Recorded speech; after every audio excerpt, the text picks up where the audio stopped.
Sisi ni wanafunzi kutoka hapa Kilindi High School iliyoko wilayani Kilindi, tukiwa darasani nikiwa na mwanafunzi ambaye ana kipaji chake katika uchoraji. Habari dada. Salamu. Unaitwa nani? Kwa majina naitwa Jessica Fortunatus, nasoma kidato cha 5 katika shule ya msingi sekondari HGK3. Vizuri. Nimeona umechora mambo mbalimbali katika kitabu chako. Je, ni kitu gani kimekuvutia unachora mambo mbalimbali katika kitabu hiki? Vitu vilivyonivutia ni kwanza, tukianza na utandawazi, maana sasa hivi kuna utandawazi mwingi unatokea, na tukiangalia mambo mengi ambayo yapo katika kitabu hiki ni mambo ambayo yanaendelea sasa hivi kuhusu mitindo mbalimbali ya mavazi ambayo inavaliwa katika jamii zetu. Nadhani uchoraji ni kipaji. Nadhani ni fursa.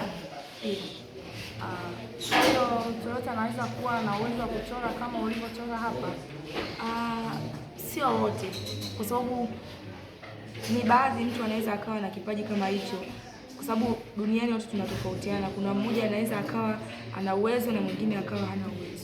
Unadhani ni faida kuchora mambo mbalimbali na yatakavyoonekana kwa watu wengi na ikawa ni faida kwako? Ni faida kwa sababu inaweza kujenga au kutunza kumbukumbu ambayo inaweza kusaidia kwa vizazi vya baadaye kuona kilichokuwa kinaendelea. Vizuri sana. Je, hapa mtazamaji, tunaenda kuona mambo ambayo mchoraji ambaye ameweza kuchora kitabu hiki ameleta mambo mbalimbali, ameweza kuchora vitu mbalimbali ambavyo vinasawiri mambo yetu ambayo tunayaishi katika ulimwengu wa sasa. Unaweza kutuelezea ulivyochora? Naweza kuelezea. Cha kwanza, tukianza na jalada hapa juu, cha kwanza kuna rangi ambazo ni 4 hapa. Kuna rangi ya bendera ya taifa ambayo ndio imechukua nafasi kubwa sana katika kava letu hapa. Hii inamaanisha uzalendo, ni kwamba na utambulisho kwamba mimi ni Mtanzania. Ukiwa wewe ni Mtanzania, unafikiri namna gani unaweza kuwashawishi wenzako pia akaweza kutumia jalada ambalo umeweza kulitumia wewe? Ushawishi upo kwamba wajitahidi kuwa wazalendo, kwamba mtu akiwa mzalendo anaweza kutumia taifa lake kujitambulisha mahali popote akatambulika. Vizuri. Unaweza kutuelezea picha ambazo zimechorwa ndani? Ndugu mtazamaji, unaoona hapa ni picha ambazo zimeweza kuchorwa na mwanafunzi wetu hapa kutoka Kilindi High School. Tuelezee ili mtazamaji wetu aone ni namna gani umeweza kuchora na ni mbinu gani ambayo umeweza kutumia kuleta picha yenye mvuto kama hii. Namna nilivyochora, cha kwanza ni maana ya picha yenyewe. Picha hii inamaanisha kwamba siku zote mtu anatakiwa akumbuke na awe anaamini kwamba kuwa na moyo mzuri ni vizuri kuliko kuwa na moyo mzuri ni vizuri kuliko kuwa na sura 100 ambazo ni nzuri. Unaweza kuendelea?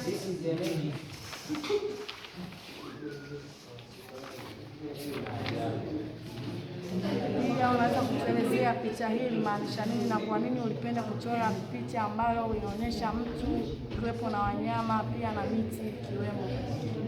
Cha kwanza, picha hii nilipenda kuichora kwa sababu inatambulisha kwamba kwanza mbuga zetu za taifa, kwamba watu wengi wapate vivutio, kwamba kuna faida ya kwenda kwenye vivutio vya wanyama. Kama tunavyoona hapo, kuna wanyama kama tembo, kuna twiga, kuna mbuni na ngiri, kwamba pia kuna mtu na miti mbalimbali na milima, kwamba inaonyesha vyanzo vyetu vya taifa, kama mnyama twiga alivyo kitambulisho katika taifa letu. Pia inaonyesha tembo ambaye ni kivutio kikubwa na mnyama mkubwa kabisa ambaye yupo nchi kavu, anayemaanisha kwamba nchi yetu ina mali nyingi, kwa mfano pembe zake za ndovu. Pia picha hii imebeba ujumbe ambao unasema tabasamu la mtu linaweza katika dunia linaweza kuwa mtu mmoja, lakini ukiwa mtu mmoja katika dunia unaweza kuwa. Vizuri sana. Je, kuna namna gani uliweza kuchora picha hii? Ulichukua sehemu ama ulitumia ujuzi wako kuchora? Ni ujuzi tu.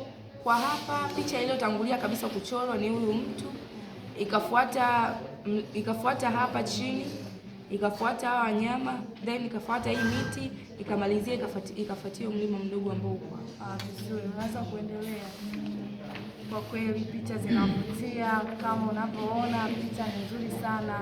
endelea kutuelezea ili mtazamaji wetu aweze kujua ni namna gani unaweza kuchora. Hapa ni mitindo mbalimbali ya nguo ambayo inaonyesha mavazi mbalimbali yanayovaliwa. Hili vazi hapa linawakilisha kwamba kama mtu anaweza kuandaa vazi lake kwa ajili ya bibi harusi, anaweza kuandaa nguo iliyo katika mtindo kama huu hapa. Na hii hapa kama mtu vazi mara nyingi hupendelea kuvaa Waislamu, anaweza kuvaa hivi ambao kuna juba na gauni. Na hii hapa ni mtindo tu wa kawaida ambayo mtu anaweza akashona kawaida kwa ajili ya kujistiri. Vizuri, kweli zinavutia. Endelea mtazamaji. Pia hii ni picha ambayo inaendelea kuonyeshwa hapa ambayo mwanafunzi ameweza kuchora mitindo mbalimbali ya mavazi. Je, unaweza kutuelezea katika picha hii pia? Pia tukiangalia katika picha hizi tatu, cha kwanza tunaangalia mitindo mbalimbali ya mavazi ambayo inapendelewa sana kuvaliwa na watu. Mtindo wa kwanza hapa ni mtindo ambao unaonyesha tamaduni za Wahindi ambao hupenda sana kuvalia mavazi kama haya endapo wanapokuwa katika starehe zao, wanapoenda katika shughuli mbalimbali, hupenda kuvaa mavazi kama haya. Picha ya pili hapo tunayoiona kwamba ni mtindo wa kisasa ambao watu wengi hupenda kuvaa, kwamba mtu anaweza akashona nguo ndefu lakini ikawa ina mpasuo hapo. Kama tunavyoona ni mtindo ambao upo mpaka sasa hivi unavaliwa. Na mtindo wa mwisho hapo kama tunavyoona ni mtindo ambao unawakilisha kwamba tamaduni zetu za Kiafrika, kwamba wamama wengi wa Kiafrika zamani na hata sasa hupenda sana kuvalia kanga ambao hufunga kichwani na kushona nguo zao ambazo zinawakilisha utamaduni wetu. Vizuri. Je, wewe utakapokuwa mkubwa unaweza kuvaa kama hizi? Kwa sababu mimi ni mzalendo na kama tulivyotangulia kwamba nimetanguliza picha ya bendera ya Tanzania nikimaanisha mimi ni Mtanzania, utamaduni wangu kwanza nitauenzi na kusimamia kwa kusimamia zile vazi ambalo linawakilisha taifa. Vizuri, unaendelea kuona picha ambazo mwanafunzi huyu ameweza kuonyesha katika kitabu chake. Unaweza kutupa taarifa kidogo kuhusu picha hii? Taarifa kuhusu picha hii ni kwamba hapa tumetofautisha tu kama tofauti ndogo sana, lakini ili vazi na hili hapa kwa kusimama kwamba imetofautiana kiasi kidogo, kwamba hili hapa huwa lina mpasuo na hili hapa halina mburuzo nyuma, lakini hapa lina hichi kitambaa cha kuburuza. Japokuwa ni mavazi yenye rangi moja na mishono tofauti, hapa tumejitahidi kuonyesha mishono tofauti ya mavazi ambayo watu wengi pia hupenda kuishona. Na picha hii inamaanisha kwamba hakuna mtu ambaye amekamilika. Siku zote amini madhaifu yako, ukiwa kama binadamu utaweza kuendelea. Kuna picha nyingine? Picha nyingine ipo kama hii hapa, inaonyesha mtindo wa nguo ambao anaweza kuvaa mtu akapendeza tu. Na picha nyingine hii hapa ambayo inaonyesha pia mtindo wa nguo.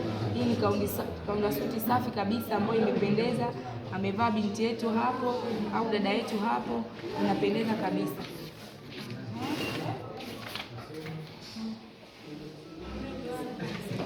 Kwa kuhitimisha, hii ni picha ya mwisho ambayo inahitimisha katika kitabu chetu, na kwa ushauri wangu tu au kwa maoni yangu, ninawashauri wale ambao kila mtu ajifunze kuchora, kwamba unapoweza kusema mimi siwezi, ukijitahidi unaweza. Kila kitu ni kujipanga na kujiamini. Ukijiamini kila kitu unaweza. Je, unadhani ni kwa namna gani watu ambao wanaweza kutazama, ni changamoto gani ambazo zinakukabili wakati wa uchoraji? Changamoto zinazonikabili wakati wa uchoraji, kuna ukosefu wa vifaa, rangi kama hizi. Mpaka sasa hivi unatumia zile rangi ambazo hazina kiwango kikubwa. Kwa hiyo ukosefu wa rangi, vifaa vya kuchorea kama yale majalada makubwa, ukiachana na hizi karatasi ndogo ndogo. Kwa hiyo changamoto ni vizuri sana. Kama ulivyokwisha kuona mwanafunzi mwenye kipaji ambaye ameweza kuchora picha mbalimbali katika kitabu chake hiki. Kama wewe ukijua pia unaweza kujifunza na kuweza kuchora kama mchoraji huyu. Sisi ni wanafunzi kutoka hapa Mkindi High School. Usisahau kusubscribe katika channel yetu ili kuweza kupata matukio mbalimbali yanaweza kutokea